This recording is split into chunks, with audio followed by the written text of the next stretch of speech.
This episode is brought to you by Olive and June. And I'm a brand new fan of Olive and June because we're going to be talking about their gel polishes, which we're really excited to get. But prior to even this, like 2 weekends ago, Mats and I were out and he treated me to 2 Olive and June polishes that I painted my toes, and they look so good. I love painting my nails at home. As you know, Olive and June delivers up to 21 days of flawless wear with a high gloss shine that won't chip, lift, or dull. There's no damaging removal thanks to their new peel off base coat and salon speed soak off system. Say goodbye to the drama of gel removal. Olive and June's new gel mani system includes everything you need for a salon quality manicure in one box, and you can customize it with your choice of 6 gel polishes, which breaks down to less than $2 a manicure. There's a custom 5-finger LED lamp and the iconic poppy for easy painting with your non-dominant hand. They also have a high-performance cleaner solution,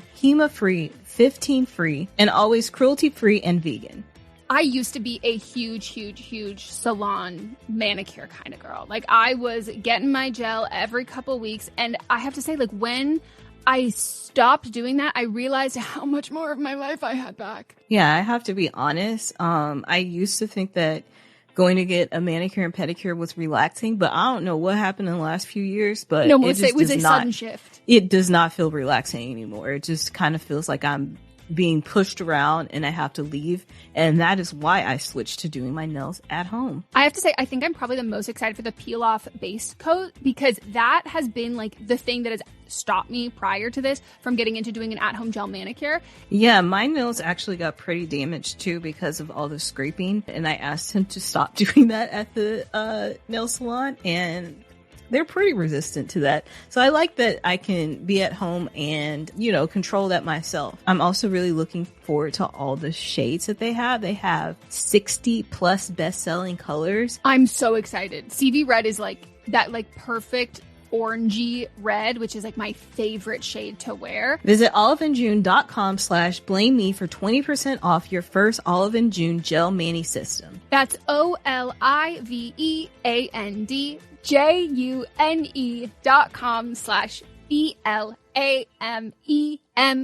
for 20% off your first Olive and June gel mani system. This episode is brought to you by Progressive Insurance. Fiscally responsible, financial geniuses, monetary magicians. These are things people say about drivers who switch their car insurance to Progressive and save hundreds. Visit Progressive.com to see if you could save. Progressive Casualty Insurance Company and Affiliates. Potential savings will vary, not available in all states or situations.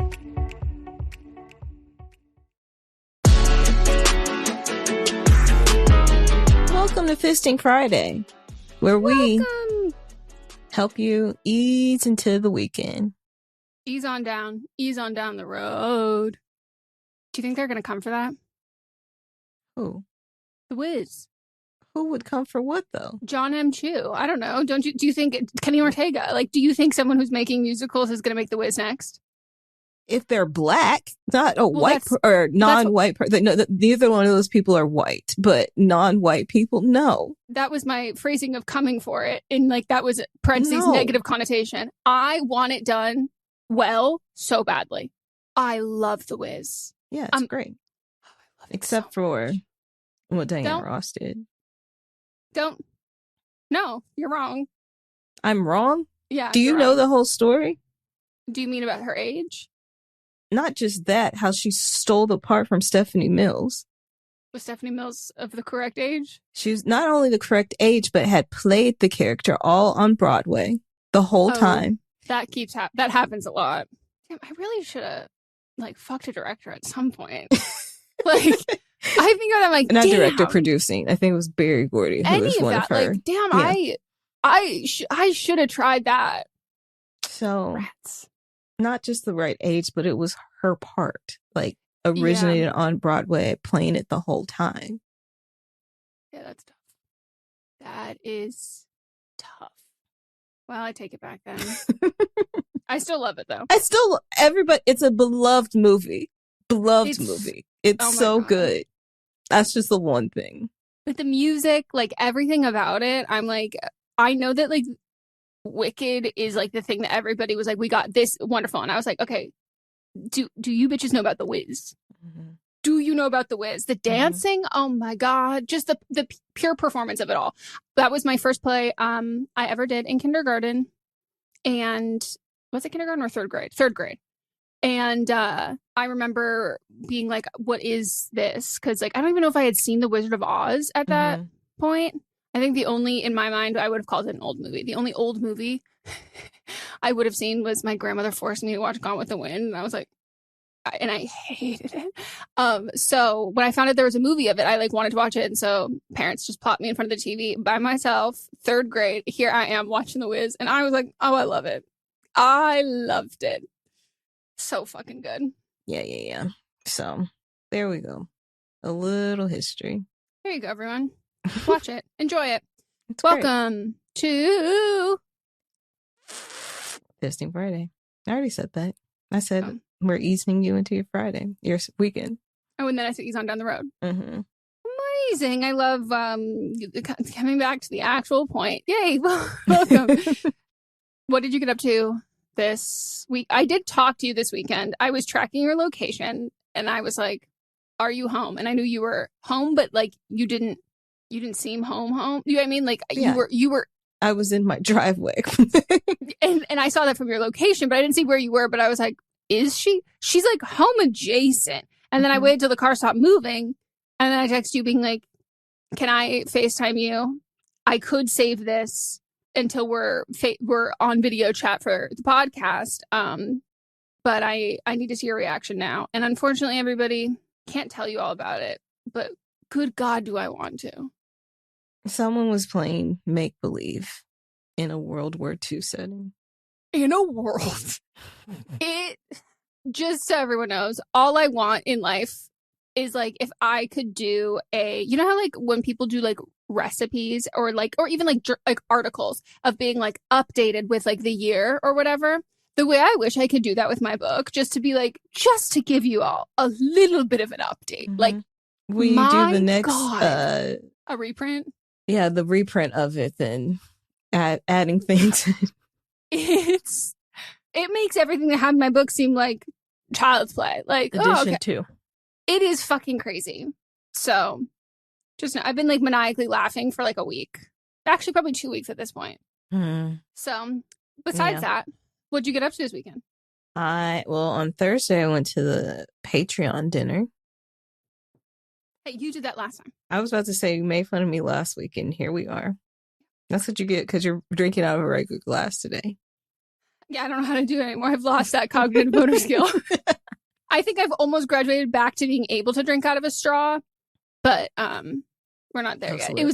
It was the blisters, the way it was, the pain, it was bloody. It was just not working. Yeah. So we went to the Patreon dinner. It was very nice. Very nice. They had word games that we were playing as a table. Word games? Yeah. Like riddles. Like what's brown and white and red all over? Stuff like that. But they had to do with pop culture things. I didn't know that. I hate riddles personally. Just tell me. I have such a fucking hard time with. I go, I don't know. But the people at my table were one person was very good at them. And so she was answering them right away. Perfect. I also sat next to the guy, across from the guy that does like eat like a president or a politician in a day. And he was pretty cool. I don't know if have you seen those? I don't know that I've seen it. Let me look him up. Eat like a president? Yeah. Or a politician. A politician? Okay. Man with earrings and hair. Yeah. He was so nice. And his wife was so nice. She doesn't work she's like a fundraiser person. She's a good person. Yeah. She's not we really hit it off. So, and then I was telling him about how my grandmother was Hillary Clinton's caterer for her luncheons when she was governor. And so I was like, I actually left that on a comment on your video when you did eat like Hillary in a day. And he was like, okay, we gotta connect and swap info and stuff. So it's a great concept. Mm-hmm.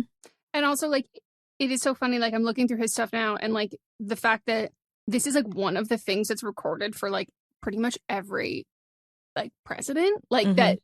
Do you know what I mean? Like it seems like it's not like a whatever, that YouTube video where it's like, eat like what Kate Hudson eats in a day or whatever. Like, it's not like, oh, that only started with social media. Like, this has been something that has been covered way before that. His wife was like, yeah, when he told me the concept, I was like, okay. Yeah, because I was like, I think I would have assumed you would have run out a while ago. He's expanded to different politicians too, not just presidents. Yeah, like Eisenhower's Brown Betty. Like, what?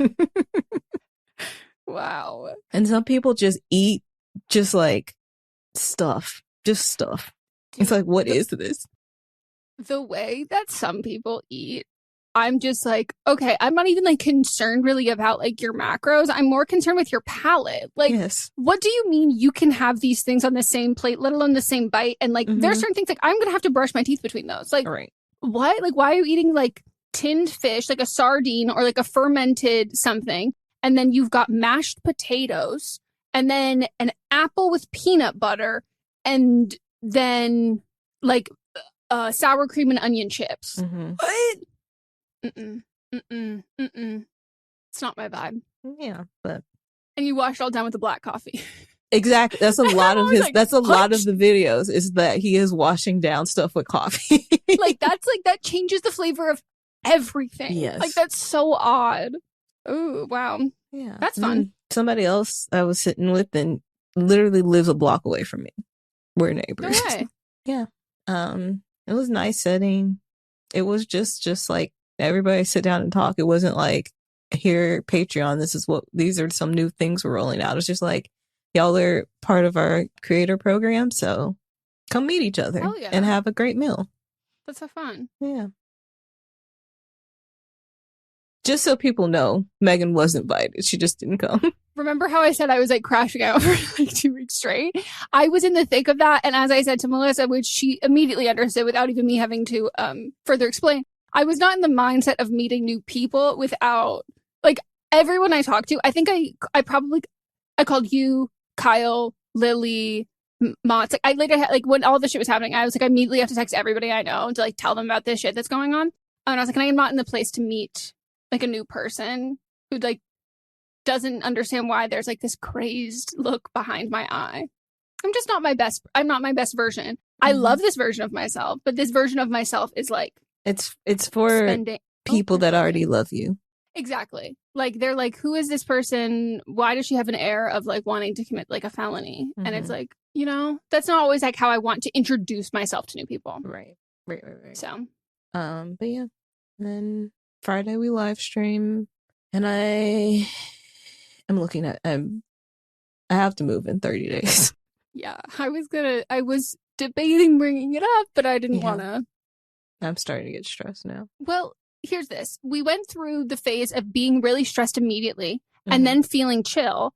And now we're stressed again, which means the chill is coming. Yeah, but it's not going to be here until I've signed. Unfortunately, unfortunately, until you're there. No, the there doesn't matter. Just the signing of the lease right now is what it is. Oh, okay. Perfect. Because once that's done, I have nothing to worry about because everything just gets packed up and I leave.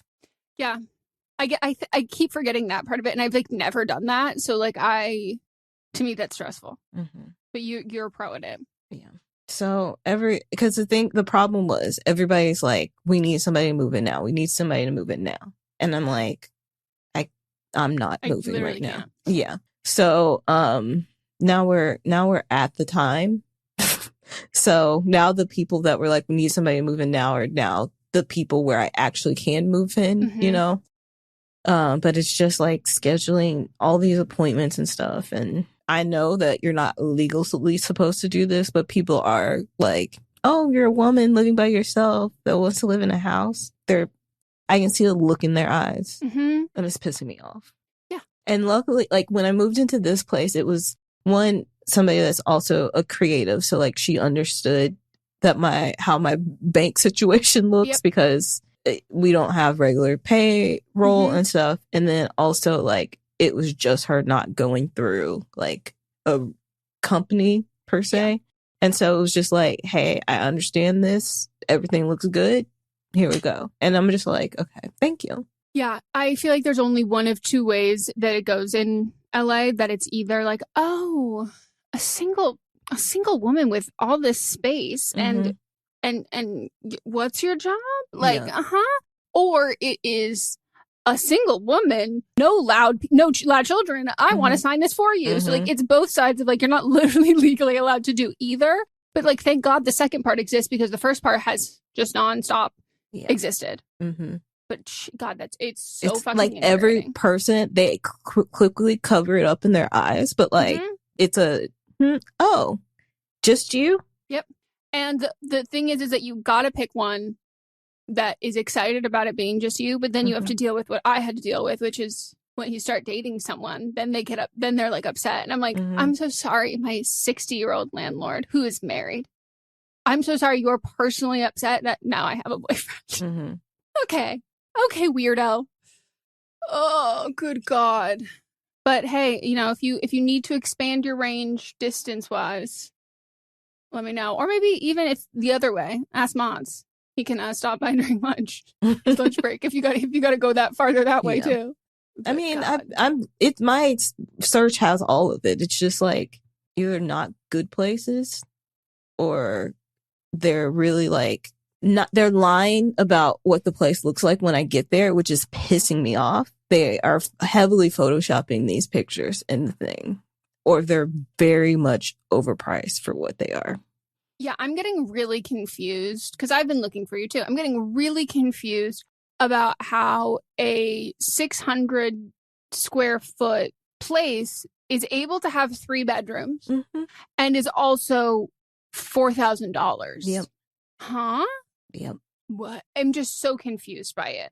Like, there's just so many 800 square feet, 700 square feet places that I'm like, makes no sense. What were these before? Yeah. Like, what was this? Are we splitting up homes and making them duplexes? But like, even that's the only way I can think of it. Because I would say, like, if I was going to say what the standard, like LA architecture specifically, like old school style, the homes here, the oldest ones are usually between 1,300 to like 1,500 square feet, like max. Like, we don't have big homes here. And so I'm like, so did you just like split it in half? And make it's just, they're just like newer. They're newer. Yeah. But like, what? Like, Like, did you just split it in 2? Because that's the only way I can think of. Like, there's not a lot of like old homes that are built that are just 700 square feet. Like, that's not a thing. It's like 1,300 is pretty much like standard. The standard. Wow.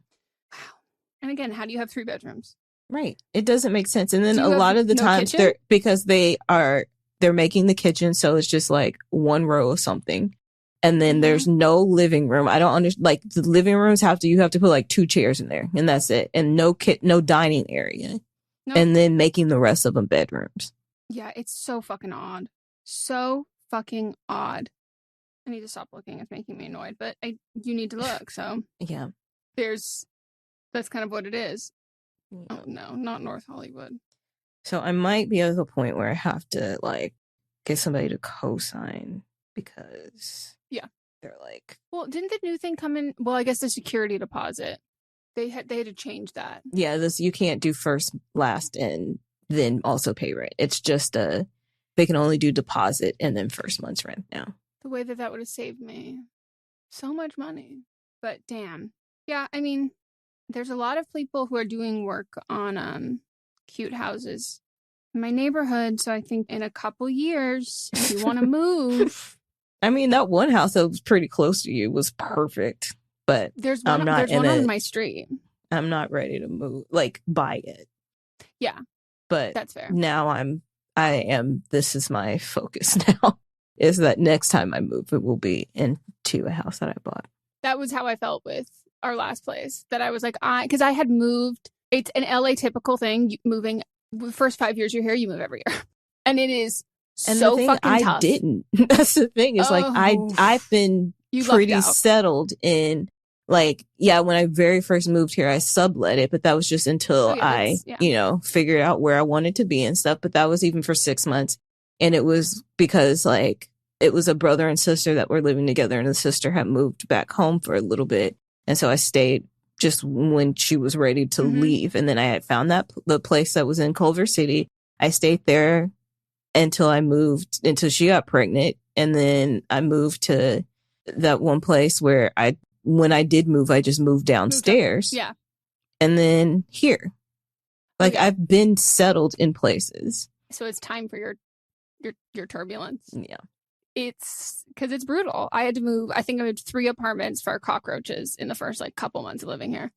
Just bounced around Park La Brea until finally I was like, oh, turns out 27 floors, every single one of them is infested with cockroaches, which is actually impressive when you think about it, that they like to be like in basements and on ground level, that they made it up. Like, imagine that. Imagine if they were like the Tale of Despero or like any of those little animated movies about animals. They made it up 27 flights. Like, they're like seeing the high life.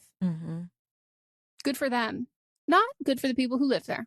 They're like, this is our home. No, it really was. They were like, okay, we were here first. And I'm like, you know what? You probably were here in, I don't know, the 1920s. And I'm like, yeah, you've survived it all.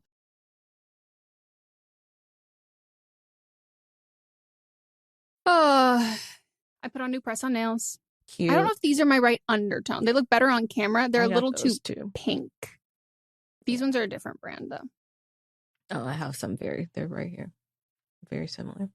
Oh, one fell off, and then I was like, I don't feel like doing the rest. I don't feel like putting this on because I was like writing, and I didn't have time to like stop, and so I just popped the rest of them off. But I'll put them back on. So fun. And they're helping me not pick as much. Yesterday, I needed to like, get a little bit of sunshine. And so I went to go put our like watering system on. We have it like on a timer that goes automatically, but it's been like weird weather. And the weather's been hot and then cooler. Yeah. So I'm like, okay, I think I need to do a double water. And so I went to go do that. And before I did that, I was like, oh, wait, let me just check on this one plant that has like immediately died, which it's been like living for a while and then it just like died, but it hadn't been growing. And so my meds had run out. So of course, this became a bigger ordeal than I had meant it to be because I got the hyperfocus gene. And I was like, oh, let me get some of this clay out that's like still in this area because I think that's probably why the water's not able to penetrate it and that's why it died. And I knew that there was like some like brick or like something like heavy like lower down there because when we were first planting things there, we like found that and it was like, okay, this is like way too big to deal with. And I was like, okay, well this, And I was like, well, this shit died. And like, this is like the section of the garden that's like having the hardest time like getting good water. And I was like, you know what? I'm just gonna like fucking see what it is. And Masha's not home to stop me or to tell me, just leave it. So I start going and I'm like, wow, it is really dry here. It's really dry. And then quickly I hear like this, like the hard thing I'm hitting. And I'm able to like get a piece. And I was like, oh, okay, this is just like a big cement block. And so like I pull out a piece that's like this big. And I was like, damn, okay, let me see. And I am trying to like lift the other, but it's like really not moving. So I get my big shovel and I'm like doing the thing where you have like your foot on it and like you're trying to use like angle to lift it up. And it's literally like just not fucking moving. So then I have to remove all of like this stuff on top of it. And I like dig more of it out. And when I tell you that this is the size of, I don't know, my belly button to my head, like it's huge, like not even in frame, so big. I was able to finally pull it out. But here I have a video of me like initially trying to, literally I was like, is this a plate tectonic? Like, am I about to like cause an earthquake? And that, take in mind, this rock up here is like a sitting rock. Yeah. Like it's not small. And I finally got it out and there was just like, it's like probably like 4 inches thick. And then there was like 4 inches of just pure clay on top of it because like when you water it, the soil disperses, but the clay, you can't get through the clay, nor can you get through the cement. And so it just was like this whole layer on top. And then underneath, beautiful soil. And I was like, oh my God, I'm going to solve this. And I was so excited. But when Mott's came home last night, it was dark. And he was like, well, do you have this look on your, like your mischievous look on your face? And I was like, it did something, but you won't even be able to see it until it's light out. And so he called me on the way to work today. It's like, I saw it. And I was like, wasn't that impressive? And he was like, how the hell did you like lift that up? And I did pop off one of my nails doing that, but I just put it back on after. But I was impressed with myself. And I'm determined to make our garden, like our garden is like beautiful, but I'm determined to make it like lush. And I'm trying so goddamn hard. But we also got some new solar lights and some Halloween decorations. But like we have like now some lights on in like the entryway path, and we're going to do a lot of that this weekend too, to like make it so it's, I don't know, there's like fun lighting at night, because right now it's just, we want to get as many trick-or-treaters as possible. And sometimes I think our house looks a little dark and scary, and parents are like, okay, don't go up there. Do you have something at your entrance, like letting people know? What do you mean? What entrance? Where the gate is. So we are replacing, and I want to try and clean them to figure out how to fix it, but I've been working on trying to fix it. We have 2 like light posts, like post lights on those posts, and they just are not working. And so they're solar. So I'm working on fixing those. Otherwise, we will replace that. And what we're going to do now is how do I phrase it? So like before you start walking up towards the gate, because like the gate is not like immediately, you don't necessarily see it. Yeah, the way that your house is situated, it's not like the streets don't run parallel to each other. Yeah, and so there's a very just a quintessential LA kind of landscape. So you don't know where the entrance to the house is. Exactly. And so, but we're gonna do a scarecrow like at the base, so you can like kind of see that, and then we might do some like spider webs like leading kind of up to like show you where to do that. Because as soon as you go to our neighbor's house, and theirs is like much more like cut and dry, you see where that is. You can see ours, but I want to make sure that there's just like enough light, because parents usually will like just send their kids and they'll stand like on the street and their kids will go up, and I just want to make sure there's enough light so parents feel like comfortable doing that. And so far we're adding some stuff that like looks really nice, and our neighbor saw us doing it yesterday. Oh, and I'm gonna take pictures of her and her baby for Halloween in their costumes. So but it's looking pretty good so far. And I really want to get these giant jack-o'-lanterns that like light up, that are big like pumpkins from the hardware store. And our neighbor has one. So I'm going to go like drive by their house at night and like see what it looks like. But I feel like I'm late decorating. Yeah. Everything should be up today. Yeah. And like a lot of it is. Yeah. But like also our inside fall decorations are not up whatsoever. It was really fucking hot randomly. And I knew this was going to happen. It was not hot at all. And then I was like, that means we're going to have a hot motherfucking October. Yeah. And guess what? We are. And it's just hard to put those decorations up when you're sweating profusely. So.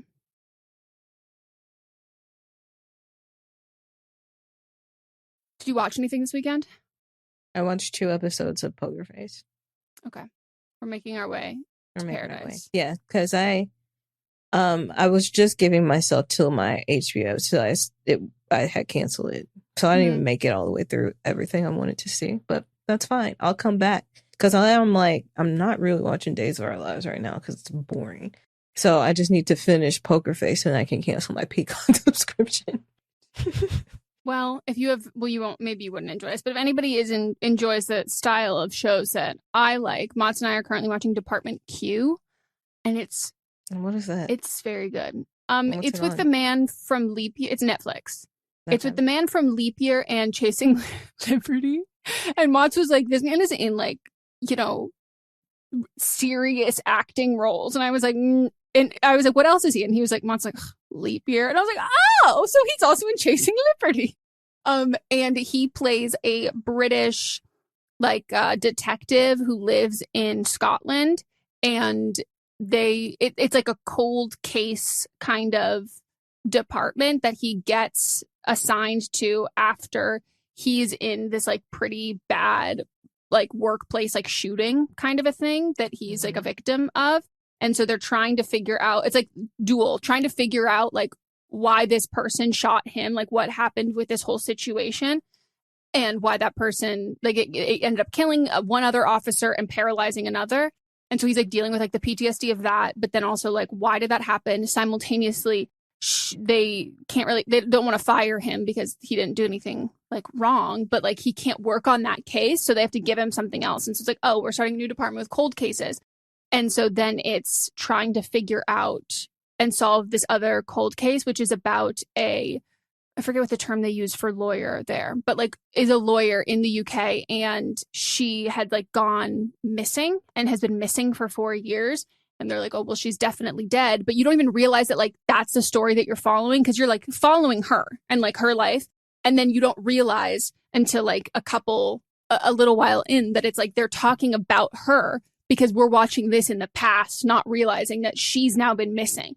And the reveal of that is just like so good. And she's like really phenomenal. Like she's really good. She reminds me a bit of the actress from Orphan Black. Tatiana Maslany. Yes. She's just like, and like the acting in the show is just like in general, like phenomenal. Like it's just like really good. And I have to say though, I was a little scared because we saw full blown titty, ass, and I don't know if we saw dick because I was just like so shocked, but we at least saw dick silhouette outline on Netflix. And then I realized this wasn't like American made. Mm-hmm. It's not like an American show, but I was like, what the fuck? And Mott's is like, you see nudity on Netflix. I was like, you do not see nudity from like American productions on Netflix like that. Like you just don't. That's like not their thing. And so I was so shocked. I was like, I'm not gonna ask you to rewind so I can like see that again, but like that certainly was not implied nudity. Like that's a titty. That's a full-blown titty. Full-blown titties on American stuff on Netflix. Two people standing naked from the front, full body shot. Okay, so full nudity. Full frontal nudity. Okay. Two characters, that's like, one I can shot. Definitely see tits on Netflix. Oh, yes. Because, but you're not seeing the lower half. You're like, they give and take and they do little bits of that. And so I was shocked. I was clutching my pearls. I was like, oh my God, you got naked. Mostly Netflix let you get naked. And then again, Scotland. So, but it's good. And I love those fucking accents. I love the accents. Oh, and let me see. It's an old show, but I want to make sure what's on. No, it's on Hulu. So I'm not going to talk about that one. Yeah. You didn't tell me that Giancarlo was in Poker Face. Which episode? The second one. No, I did tell you that. I did. Okay. I did. Because you had told me that Cynthia Erivo was in the new season. Mm-hmm. And I was like, Giancarlo's in the season. And then I got to Cynthia Erivo's episode and I said she should win an Emmy for that episode. Oh, okay. But Cynthia should win an Emmy for that episode. Yeah. Giancarlo, by the way, find me something that I love that man is not in. He's in everything. Give me something he's not. Spoiler alert, but the show's been out for a minute. He's not dying in. I'm sick of seeing him die on TV. That's actually been quite hard for me because I was like, my God, my boy's getting cast. Like he's nonstop working. Like I would say this is like the busiest like 2 or 3 years that he's had, like in different projects, not just like the same project. Like just he is movies and stuff, everywhere. Yes. And unfortunately, he is meeting his demise every goddamn time. Pissing me off, to be honest. I know. You know what? You should. I bet your dad, if he had got, your dad doesn't do Netflix, does he? No, he doesn't know how to get on Netflix to look well, for I know things. that he got into, what did he get into? The Charlie Puth show. Yeah. But he did a show that like objectively like was like weird and a little silly, but like I loved it. And it was like Kaleidoscope, where it was like a heist kind of thing. So like Giancarlo like escapes from jail and like commits this like heist kind of a thing. And I was like, okay, like if he's doing things that are like, you know, much more highbrow than like this show. But I was like, at least that, like I got to see him like, you know, I'm pretty sure he survives by the end of it. And so I'm like, maybe we get a second season of that, but I don't think so. How often can you go to jail and escape? The only season of, and this is controversial, the only season of Breaking Bad that I liked was his season. That's the only one I actually like was looking forward to. All the other ones I was like, whatever. But then he dies. He should have had his spinoff. Instead of the other guy? I mean, the other guy was fine. I heard the show. He died in it. I'm sorry. Fucking hell. He did die. He's always dying. He needs to put that clause that Queen Latifah has in her contract where she can't die anymore after the one movie. Up. Yeah, after the one movie. She should call him up and they should reunite in a movie. Yes, they should reunite. Please. After a movie, I won't say because I want you to watch the movie. But oh, okay, cool. Spoiler. I know exactly what you're talking about. No, there's several movies of hers that I want you to watch. Okay. But she was like, I can't do this anymore.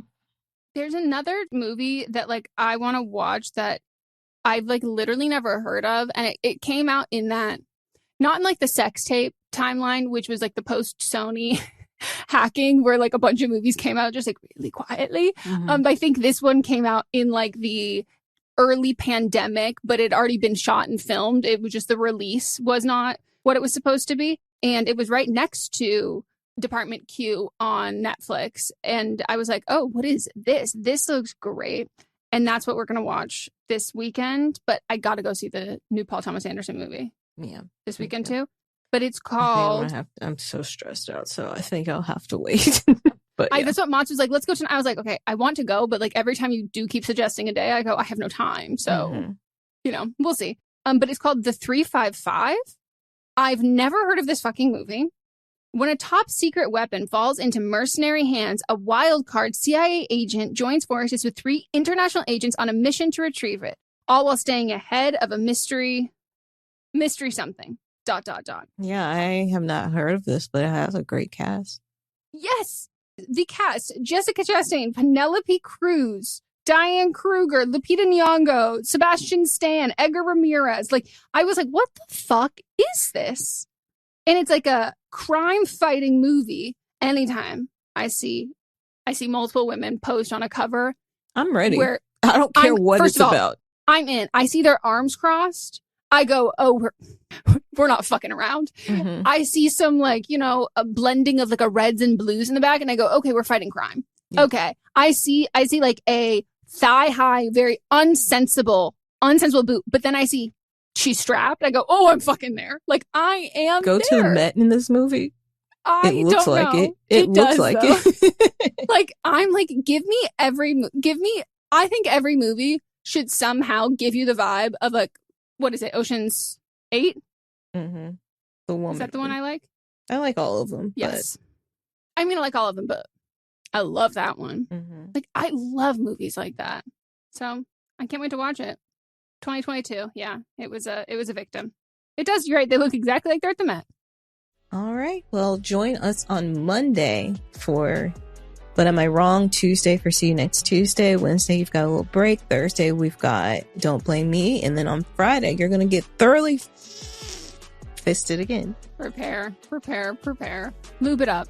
We hope you enjoyed, and we'll fist you. Bye-bye. This is a Sister Sign production hosted by me, Megan Rinks. And me, Melissa D. Montz, plus Diamond Imprint Productions. Hey, Michael. Hey, Tom. Okay, so you want to tell him, or you want me to tell him? No. I got this. People out there. Yeah. People, lean in. Get close. Listen, here's the deal. We got big news. We got monumental news. We got snacktacular news. Yeah, after a brief hiatus, my good friend Michael Ian Black and I are coming back. My good friend Tom Cavanaugh and I are coming back to do what we do best. What we were put on this earth to do. To pick a snack. To eat a snack. And to rate a snack. Scientifically. Emotionally. Spiritually. Mates is back. Mike and Tom Eat Snacks is back. A podcast for anyone with a mouth. With a mouth. Available wherever you get your podcasts. From the darkest corners of our imagination comes a game show that's more ridiculous than terrifying.